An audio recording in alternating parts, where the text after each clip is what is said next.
ऋतु संहार रचना महाकवि कालिदास 1500 वर्ष पूर्वे करथिले। आज ये कार्यक्रम मूल लक्ष्य जे आमे पुणी आम संस्कृति को ऋतु केमती आमे जोड़ी होकी रहबा, आम स्नेह प्रेम रे केमती जोड़ी होकी रहबा, ये मुख्य लक्ष्य। एवं ए 6टी गीत को गीतिकार हिसाब रे भाग्यलिपि मल्ल लिखिछंती एवं गोटे साहित्य प्रेम सहित आमर मिसेकी केमती आमे संस्कृति सहित प्रकृति सहित जोड़ी होकी रहबा, ये कार्यक्रम मूल लक्ष्य।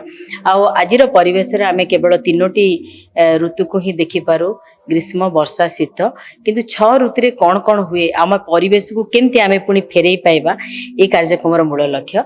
तो बहुत सुंदर गीत माने एटा फुल रोमांटिक सॉन्ग ऑल्सो, जोटा कि आपण मान देखिथिबे जे रविंद्र मंडप आज हरा भरा जे साहित्य को भल पाउथवा समस्त व्यक्तित्व माने जे कि सारा ओडिसा कोण अनुकोण आसी पहुंची छंती।